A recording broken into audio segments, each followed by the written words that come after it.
All right, there's a little bit of a lag in the beginning, but let me tell you something, brother. Do I have a show for you tonight? We are live right here on the PWP Nation channel with David Peck, who has the most epic Hulk Hogan, not just Hulk Hogan, but dare I say, professional wrestling collection of cards. I'm going to say cards on the planet and also other memorabilia. What's up, Dave? Thanks for joining me, man. What's going on, dude? Thanks for having me. Oh, not so much. I'm just, we were just talking before the show about pissing off Twitter. I enjoy it. I have a good time pissing off Twitter, but I also have a good time in the sports card section of Twitter, which is something I'm relatively new to. I've really been diving in for the last 6 months or so. So, tell me a little bit about like your journey into creating the most epic wrestling card collection I've ever seen in my life. Well, it started in 2009. Brock Lesnar is my favorite athlete, and he was, it's funny. I've been asked this question a bunch of times, and I was wrong a few times, and I was like, man, I need to kind of rethink this. So in 2009, it was actually UFC 100, and so Brock, had already fought, but he was going into UFC 100, and so I said, let me see if Brock has any football cards because I knew he had tried out for football. And so, I found some of Brock's cards and I'll be 42 in April. And so in 1985, the 85 top set came out and I've, collected baseball cards at the time. And what ended up happening is, we had a little bit of money to spend on wrestling, not much. And so I said, Hulk had a card when I was a kid. Let me see if I can find it. What's it worth, right? And I stumbled across the 82 All-Star set with Hogan and others. And once I got those, I just was totally hooked.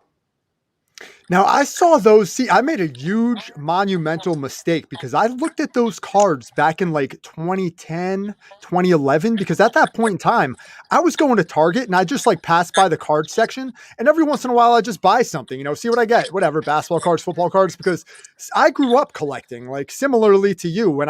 I'm 36 years old, so I'm a few years younger than you. But in the 90s, there was the wax box era of just junk cards. But within that era of cards, there were a lot of really cool rookie cards, a lot of really cool insert cards. It was just a great era, and we're kind of seeing that happen again. So, like sticking on Hulk Hogan and like the entire hobby right now, tell me a little bit about the kind of explosion that's happening, but especially on the Hulk Hogan side of things. Well, I tell you what, I was very optimistic on wrestling cards. I can't honestly say that I saw what's happening happen. We have seen just an absolute explosion in wrestling cards and specifically Hulk Hogan. I did an article recently with PSA in their market report, and I don't know if that had anything to do with this recent surge. I mean, they kind of coincide. I mean, Hogan's cards were going up, but in the last 2 or 3 months, I mean, they've just gone ballistic. I think what it really boils down to is that, I believe that the Michael Jordan 86 Flair is sort of driving the hobby. And, it's kind of like in the stock market. When you see leadership, it spills over. And so, like if you go back and I've had some great hobby success. I've had some hobby failures. In 2010, I bought a Jordan PSA 9 for $1,100, and I sold it at break even like 4 months later. It was, I guess, $1,250 with eBay fees to buy more wrestling cards. Well, that card's like $60,000-$70,000 now, right? So what happens is it's kind of like in real estate where you have comps and you have like, all right, one house sells for this, and so the next should sell for something similar. And so I think when you see that the Jordans, the Griffey Juniors, all these megastar cards are going up, it's just pulling Hogan up because, I get it that Hogan, it's easy to hate on, but he's the greatest of all time. He's the Babe Ruth of wrestling.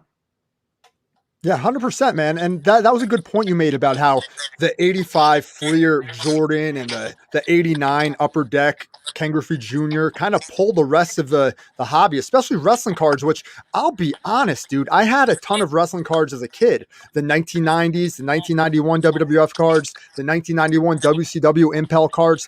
I still have a bunch of them, but I didn't care about them because in the 90s, even when I had them, they weren't in Beckett. Nobody really wanted them. There wasn't a demand. And now those cards are coming back. They're making a huge comeback. And that's probably the same reason Hulk Hogan is moving up. The same and Hulk Hogan's probably pulling those cards up. So tell me about like when you say you sold that Fleer 85 Jordan, the 86 one. Did you buy any Hulk Hogan rookies with that? Was there like a good flip in there? Was there like a success story out of that at all? I don't know that I could even pinpoint exactly what I bought. So I think a lot of people got to keep in mind, in 2010, the economy was just coming out of the Great Recession. And, that's why card prices were as cheap as they were. So I did buy a second Ric Flair 82 All Star PSA 10 around the same time. I'd be lying if I told you it was the same dollars. I don't know. But no, I mean, I loaded the boat. I think that a lot of people sort of don't realize how much of this stuff I have. I mean, like I've got 31 Hulk Hogan's, I've got 37 Andre the Giants. I've got a lot of them. So that I just kept buying and buying and buying. And one of the things that I've said this before, but like I'm now almost 42, but in my 20s and 30s, I mean, we used to hit the nightclubs a lot, right? And I'd go and get bottle service, and next thing you know, I spent $700 at a nightclub. Well, when these sets were $175, $200, $300, I was like, man, Dave, you just need to keep buying this stuff because you're gonna go out tonight and drop big money at the club. Buy something that you can hold on to. And I had obviously more incentive than that. I wanted to try to buy the best cards I could. I mean, I've worked really hard to build my PSA registry sets, and so to do that, you've got to cast your net pretty wide. But I think really what's happened is that you've had. I know Gary Vee gets talked about a lot. The bottom line is, as soon as Gary Vee started talking about wrestling cards, as soon as he started showing wrestling cards on Twitter, things changed. And so I haven't really sold many Hogans, but I did sell Gary Vee a Hogan about 18 months ago. My incentive, I gave him a good price, was I said, you know what? He's going to put this on Twitter and he's going to make the rest of my shit go up. Boom. That's amazing. So did he contact you directly or did you contact him or how did that happen?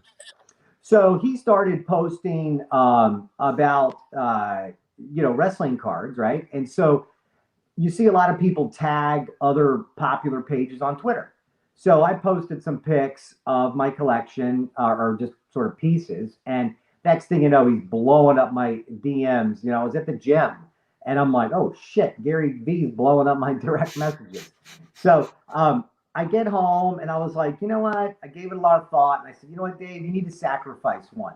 Just sell one to Gary Vee because you know for a fact that he's gonna flex this. I love that term because I just think it's fun. I say he's gonna flex this on Twitter, and sure enough, like a day after he got it, he shows it on Twitter. I said, boom, this thing's gonna start moving. And I think that they started moving up from there, but the difference is when COVID hit, because that was the year before. When COVID hit, cards just started percolate, right? And they just started kind of rising and so on. And now we're in a full on mania.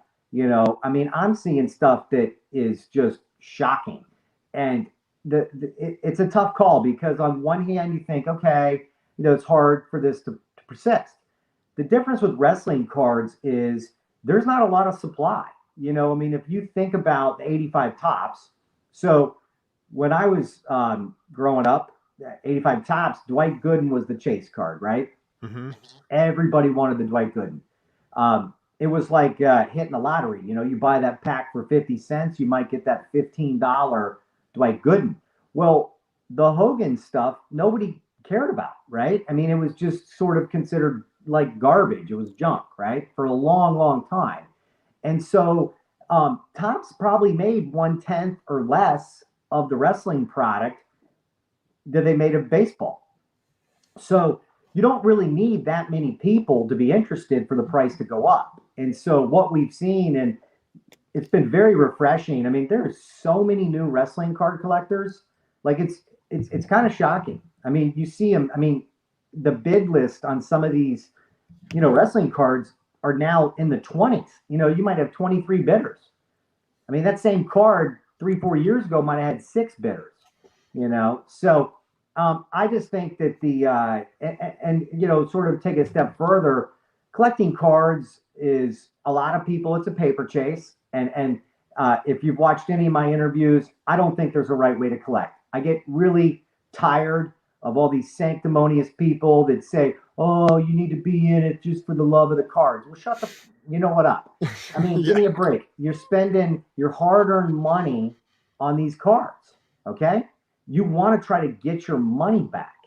And so at the end of the day, if you want to be a flipper, be my guest. If you want to be a collector, be my guest. Well, the bottom line is, as prices rise, it brings in interest. And so wrestling now is attracting a lot of interest because, the prices are on the move. Yeah, and I'm out there trying to build up the interest. I'm telling all my friends in the community about it. I'm asking people, "Hey, do you have any wrestling cards that you grew up kind of collecting? And maybe can I take a look at them? Maybe I could buy them from you." Like I've been picking up stuff cheap. I messaged you over the summer. I was like, "Dude, this guy on Facebook Market has this gigantic lot of 85 tops WWF, and he's selling it to me for $40. I'm driving to go get it right now." And you were like, "Looks like a good deal." Like you're getting all those hard cases, it looks like, so that's even a good deal. I said, great, yeah. And I got there and there was 8 Hogans, blue and yellow, both of them.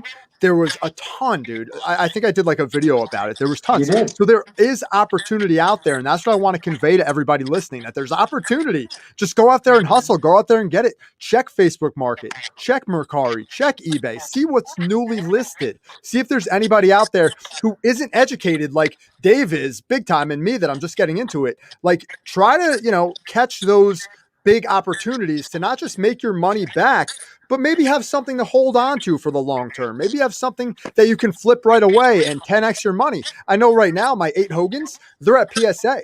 They'll probably get mid to maybe hopefully 7 or 8 grades, some of them, but they're at PSA right now because this deal is going to be crazy for me, Dave. It's $40 in. It's going to be hopefully thousands of dollars out. Good chance. The 85 tops Hogan has exploded. And, I think the challenge with cards is you never know the future, right? None of us have a total crystal ball. But when a PSA 8 is selling for over $1,000 right now, it's not going back to $50. Okay. That's No not how way. cards work. Mm-hmm. Um, could it drop? Yeah. I mean, listen. I mean, anything's possible, right? But I remember when you bought that for $40. You did your video, and it was like, all right, that's good. The market changed so radically after that, though, right? So I mean, Yeah.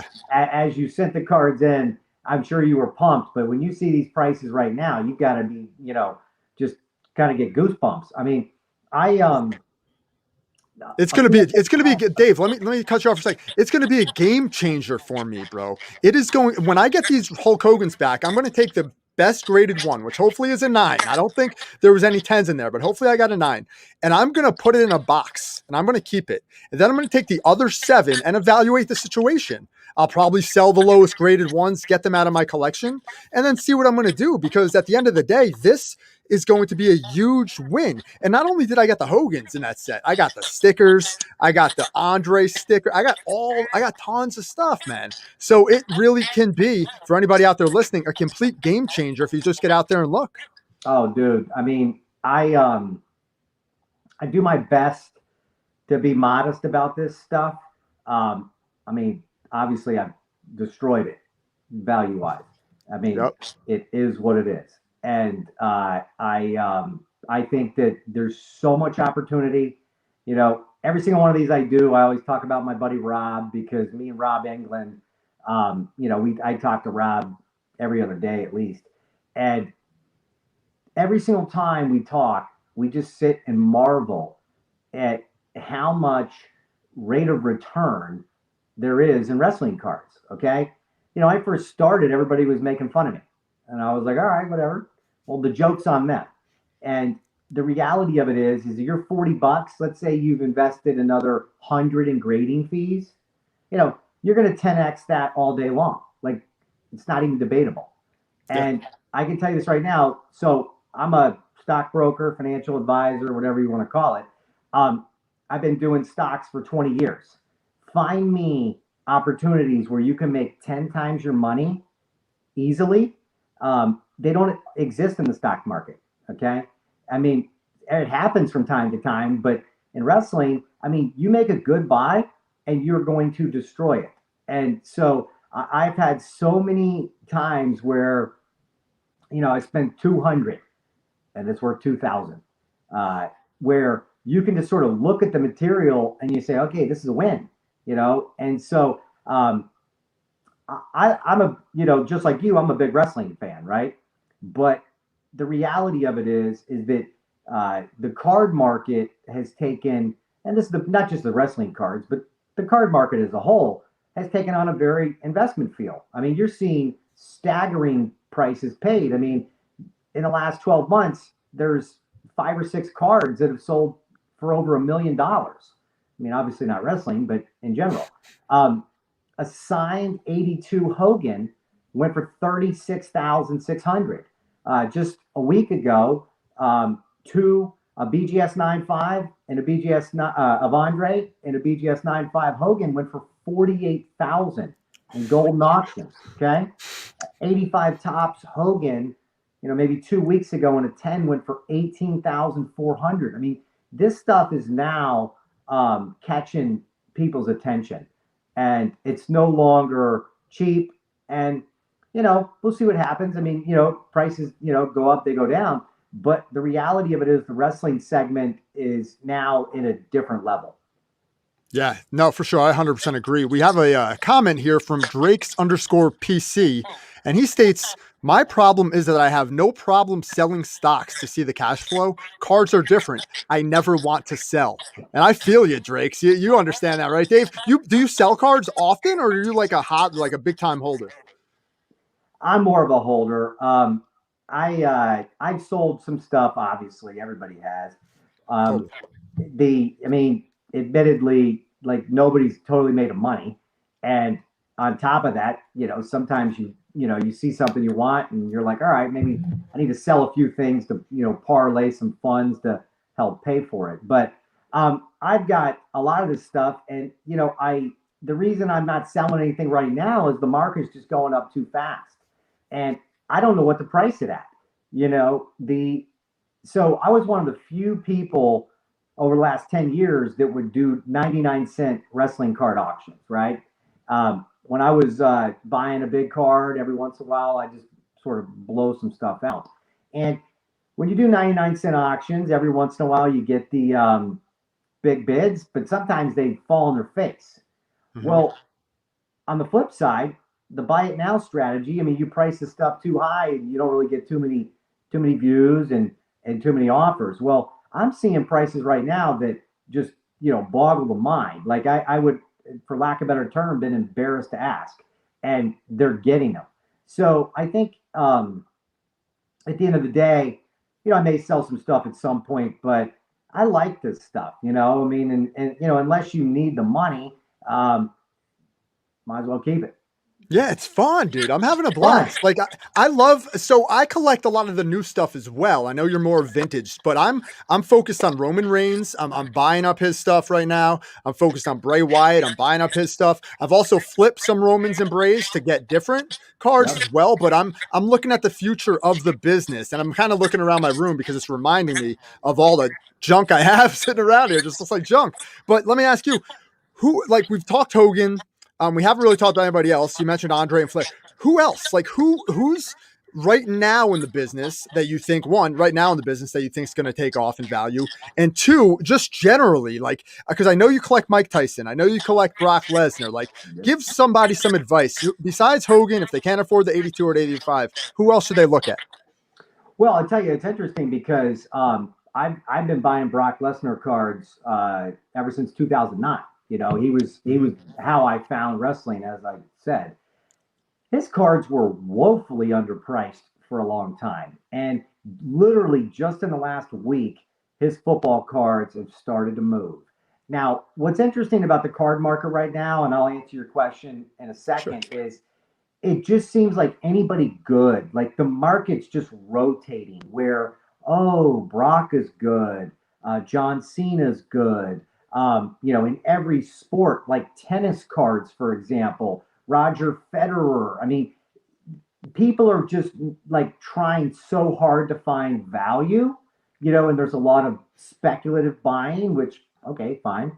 And so it just now anybody that's good is going up. And so in the last week, a Brock um, in the Leaf Rookies and Stars set, he's got a bunch of parallels, and this is the Ruby. Went for 355 raw. Okay, What? yeah. Oh, So that card a year ago was 50, $70. And so you're just seeing, huge increases in prices everywhere. I think that so Roman Reigns is an interesting one because I want to say it was 5, 6 years ago, he had a super refractor come out. That card, I bet you right now, is $5,000, maybe $10,000. It let's would look it up. not it would not surprise me. At the time, it went for about 1,600, and it wasn't in my wheelhouse. I wasn't sort of buying it, but I think that Roman's got a card in the uh, let's see, yeah, Florida Championship Wrestling FCW set where he's Roman Leaks. I think Mm-hmm. that's a winner. Bray Wyatt has a card from a set a year or two prior where he's Husky Harris. It's very, very rare. You never see those. I think those are excellent buys, if for the right person. Um, I'm not into the female wrestlers as far as value. I mean, Becky Lynch is popular, Charlotte's popular. What's the new flavor of the month? Rhea or Rhea Ripley's on fire. Bianca Belair's starting to take off. She won the Royal they're all Rumble, hot. so And I don't. yep. I listen. One of the things that people know about me, I don't begrudge what anybody collects. Okay, because at the end of the day, we're all in this for fun and money. And most people say they're in it for just fun, but the reality of it is money plays a role. So I think that you just really want to sort of focus on the it stars, right? I've got a friend, Jeff, that had told me about the apparently Cody Rhodes has some rare WWF cards, right? Or Oh yeah. WWE So stars. let me touch on that. Let me touch on that real quick and you Yeah. can continue.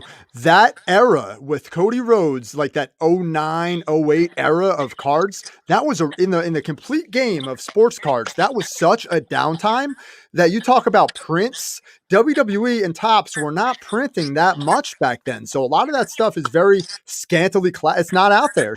It's barely around. Well, and I guess there's one that's a numbered card that's even tougher to find, and Mm. that card's going to go up in value. I mean, and on the modern stuff, apparently AEW's put out some sets. When they had that big show, there's a Kenny Omega, there's a bunch of them. The bottom line is supply and demand rules the day, and so you need to find stuff that's not readily available, and where there could be interest. And so I'm just not. For me, you can't. I just can't. Buy it all, right? Like I'm not. I don't really, care to focus on that. But I would never. I mean, is that the AEW right there, Yeah, so this is MJF rookie card. It looks like dude? a PSA 9 selling for 500. Okay, MJF, in my opinion, is the best heel in the business, Yeah. and that could change, right? But he's super talented, and what I like so much about him is he stays in character. It one of the challenges with social media is a lot of the wrestlers, they get out of character and, get it, they're humans. But MJF, he's bad to the bone at all times. And I think that's going to really help him in the wrestling business. And so at the end of the day, I think all of the sort of modern stars, I mean, there's a place for everybody, just collect what you like. Yeah, I agree, man. That's what I do for the most part. I collect what I like, and who I really like right now is Sasha Banks. I'm a big fan of Sasha Banks, and there's a crazy niche out there of collectors for women wrestling. They do kiss cards and all kinds of memorabilia cards that people just go crazy over. But let's pivot for 1 second because I gotta break your balls about this a little bit, and I'm not gonna be mean about it, but I was talking to you back in the summer, and you specifically told me to get rid of my Bitcoin. You were like, get rid of your Bitcoin. Don't worry about that Bitcoin and check that number out. I always talk about Bitcoin on this show, so that's one thing I just check that Bitcoin number out, man. 47,822. You're a financial expert. What are you thinking about the cryptocurrency market now? Well, I tell you, I'd love to know what the price of Bitcoin was when I told you to sell, because I had been a mega bear on Bitcoin when it spiked to 20,000. I around 5,000 with some people I know locally here. I said, I'm starting to think this thing's turning the corner. So Mm. maybe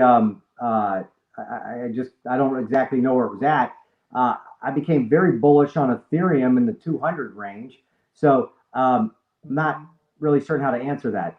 That said, these have gone on parabolic moves, and so you've got to when any asset goes parabolic, it at some point it comes down. So Right. the what I had said. So we'll just sort of expand on this.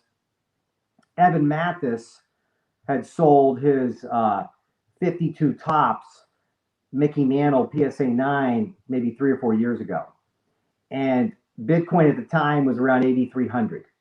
And he had said, "Hey, I'm willing to accept Bitcoin as a payment."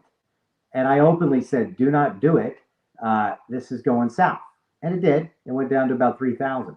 So, if he had taken payment in Bitcoin at the time, that sale would have lost 60 or 70% of the value. Now, obviously, if he had taken Bitcoin and gone to a deserted island, he'd be, a very rich guy. So I think that, you saw the other day, Elon Musk had, Tesla put a 1.5 billion into Bitcoin. You're seeing other companies, treasuries, put it in there. I really have no opinion at 47,000 because it's a real tough call at these levels. I mean, when Yeah. you have a run, so obviously went from essentially 0 to 20,000 back to 3, and now we're here. We also discussed it on the PSA message board, and I said, look, this is a challenge because if you think about Amazon in 1999, Amazon went from 8 cents to $122 back to $8. Well, now it's 3,300 or Thousands. Yeah. whatever the price, right? So you have to, anytime you have price expansion of this magnitude in any asset class, there will be very, very deep retracements. So don't really have much of an opinion at 47,000. I mean, it could go to 200,000. It could go back to 1,000. It's out of my league at this point. Yeah, it's speculative. Nobody really knows where the ceiling Well, is. I mean, the thing is, you're buying something that basically doesn't exist. So, I mean, it's blockchain technology, but there's legitimately nothing there. It's the basis is belief. So, how do you value that? I don't know. I mean, some of the smartest entrepreneurs from Silicon Valley have been wildly bullish, right? And some of the smartest economists have been wildly bearish.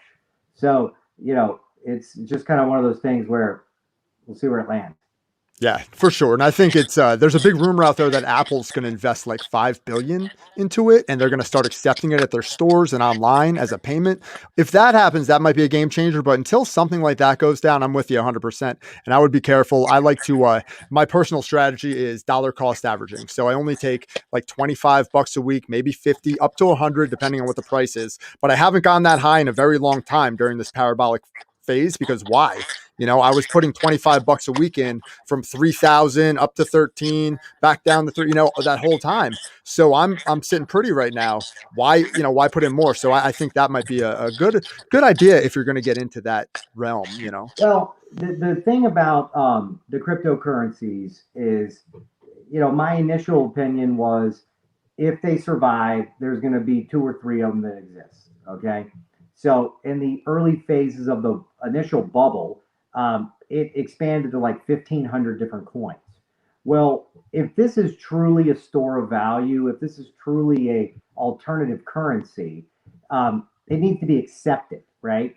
So like take Ripple for example. Ripple's been a total failure.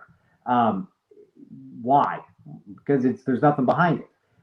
Bitcoin has been the sort of rock star from the get go. Ethereum has been the second horse, and so when it's all said and done, if this is legit and it really morphs into like what a lot of people believe, I mean, listen, like the Winklevoss brothers. I mean, good lord, these guys were in Facebook. They took their money and put it in Bitcoin. They're billionaires. Far be it for me to say that they're stupid, right? Because trust me, they got a lot more money than I do. But that said, the basis of it, if it's going to be an alternative currency, you've got to have a means of exchange. And so I think what the market popped really hard in the past few days, because if Tesla has a treasury of 1.5 billion, but they're now willing to accept that as payment for cars, then you're getting closer to a means of exchange, right? For the Mm-hmm. longest time, the cost to use Bitcoin for a transaction was like $30. So the whole notion was is that it's a universal currency. So let's say that I decide to go to Europe, right? And so instead of having to deal with exchange rates, I say, okay, well, I've got this crypto wallet, and I'm going to pay you in Bitcoin. Well, if I want to go to a cafe and my lunch is, $200, but it costs me $30 in fees, well, that's not a win, right? Right. So I think what's happened, that really when it took off was when PayPal said that they would accept it.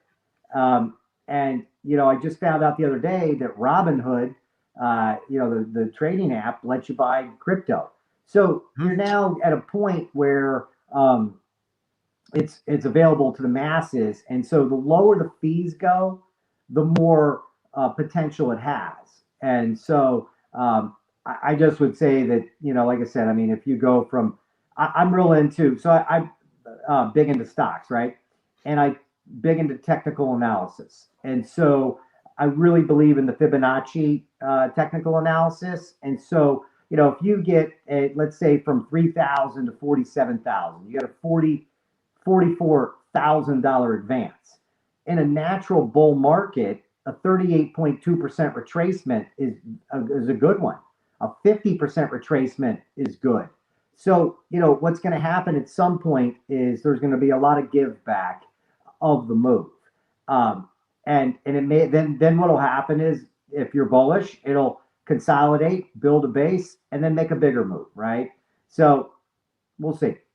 Yeah, yeah, totally, man. I appreciate that advice too. That was really good. And I want to talk to you more about stocks, but we'll do that in the next episode because I'm sure that stock market's going to be going crazy over the next 6 to 12 months due to various things that are happening in this country. But before we get going today, I don't want to take up too much of your time, David. I want to be able to have enough meat on the bone to do this multiple times with you throughout this year and many years to come. But a part of this show is me kind of getting some value from people to give to other people out there, because I'm learning always, every single day, trying to get better. And I know a lot of people out there are trying to do the same. And especially during these crazy times, I would appreciate it if you could give some like practical, real life advice to anyone who's trying to like achieve their goals, whether it's within their 9 to 5 career or it's outside of that scope. Whatever your interpretation of that is, lay down some advice for everybody. Well, I think that you got to wake up and try to kick ass. And, everybody deals with a lot of pressure, a lot of variables in life. But I guess the only advice, because I'm not big in the advice game because at the end of the day, all right, so I guess I said to you to sell Bitcoin at 5,000 and it's at, I didn't 47. listen. I didn't listen Yeah, to you though, but yeah, I did listen to your wrestling card advice big yeah. time. And I bought a bunch of 82 and 83 All-Star cards. No, but I mean, honestly, I live my life in this way. Um, you just got to do the best you can, right? And so at the end of the day, if going to the gym, twice a week is your best, go twice a week. If you can go 7 days a week, go 7 days a week. In my career, you know, I just try to trudge forward, I mean, the wrestling stuff, like, a lot of people have seen me, I guess, over the last 18 months because the card market's become sort of popular. But I've been at this for, 11 years. And, the hard work was done a long time ago. I haven't really bought that much in the last 18 months because it's hard to buy, right? But I think you just have to believe in yourself. Like at the time, I'll never forget in 2010, I stumbled across the collector's universe. That's the PSA message board, right? And so I was researching Mike Tyson and the Panini sticker. And so what had Mm. happened is somebody had posted that they got in a bidding war with somebody and they thought it was shill. And so in my Google searches, I found the thread and I created an account. I said, "Hey, that was me. You didn't get shilled. I stayed up till 1:30 in the morning and I won that for $82." Now it was a beater, so it's it was a real nice one. But and so I started engaging in conversation. And yeah, you see that one went 925, but that's a six-figure card right now. He's got it up there for a big price, but that's a six-figure card. Totally. And I bought mine for 2,000. So, but anyway, the what happened is I started posting and saying I like the wrestling cards, and people were making fun of it and stuff. And so I guess the only advice I'd give anybody in life is who gives a shit what anybody thinks. If it's something you like, just do the best you can, and don't give up on your belief system, because my biggest problem honestly in the stock market has always been second guessing myself. So this is a lifelong battle. I mean, I think all of us as humans, uh, we second guess ourselves, and so it happens time and time and time again. I mean, just this past week, and I can't talk specifics about stocks. I'm a registered person, but there was a group of stocks that went to the moon, and I was heavily invested in them, right? And I made good money, but I gave up before the explosion. Okay, well, the bottom line is that if I believed in myself more, that would have been the case, right? So I think we all just have to constantly work at trying to believe in ourselves. And so if you've got something like, I love the fact that you're trying to do the Bitcoin thing. I mean, believe in yourself, and look, I mean, look at those Winklevoss twins. I mean, good Lord. I mean, they have made an absolute fortune.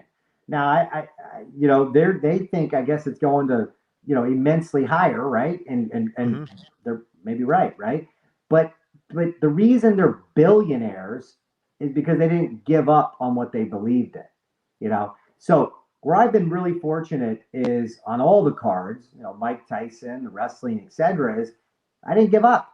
I believed in it, and maybe I didn't, forecast the prices would get to where they're at, but I believed in it. And so I'm here to, still talk. So you preface that with you're not a big advice guy, but that was some amazing advice, my friend. Well, I just don't like it's like relationship advice, right? Like, Yeah. every single person that says, "What do you think I should do?" They're not going to do what you tell them to do. I mean, how many times you talk to one of your friends that, had some bullshit happen and you're like, "Dude, you need to leave that chick," or blah blah blah. Next thing you know, they're like back out to lunch with them, right? I mean, it is what it is. I have So, one specific friend where that scenario happens almost daily. like, it's nonstop. And what's going to happen eventually is whoever the other party is going to piece them out, and then they're not even going to have a chance. Oh yeah, exactly. Well, Dave, thanks so much for joining me, brother. I appreciate it. This has been an awesome conversation, and I'd love to do it again with you next month or the month after that. Let's schedule another one because there's so much more to talk about, and I'm sure the hobby is going to continue to evolve. So before we get out of here, why don't you plug what you got going on and whatever you got to say to everybody. Well, I'm really happy that, honestly, that more people are enjoying the wrestling card hobby. I'm obviously a huge benefactor. I mean, it's funny because it's like I'm talking my book, right? But the reality of it is that I didn't. I mean, we didn't have this kind of price explosion, till the last 18 months, right? Right. Yeah. But Never but I before was either. Never before this. Right. oh, Never no, before this. Yeah. not even close. But I was a rabid dog the whole time. So the reality of it is that I like it, right? And so, but you can find me on Twitter at dpeck100. And one of the things that I realized early on is the content is good. Like, people like content. So, I post a lot of my cards, for fun, right? I'm also on Instagram at 1982 Wrestling All Stars. Now, I'll tell you what, you just posted that. I will say that picture up top, I don't know, you cover photo. That's me right there from WrestleMania in Orlando. And I tell you something. This is advice I'll give people. If there's something you want to do, just splurge. So I wanted to see Brock. Brock's my favorite guy, and I have my parents have a close friend that works for the WWE, and I did she contacted me, said, "Dave, you want to go to WrestleMania?" I said, "Yeah." Now, this isn't free. It said friends and family. And so I looked at the prices, and I paid over $2,000 for 2 tickets for me and my wife. And we were in the 8th row in Orlando. And anyway, so that's me right there from the network. And that's me going ballistic when Brock is beating Goldberg. And so I didn't know it was there, but I watched it back and I said, "Oh, there we go," and snapped that pic on my phone, and that was awesome. So just do what makes you happy, and there's too many stressful things in life, to worry about, and you just got to do the best you can. Hey, David, thank you so much, brother. I appreciate it. And I will talk to you soon. And feel free to use any of these clips you want or blast us out of there. I appreciate it, my friend. Sounds good. See you guys. Thanks, man. See you later.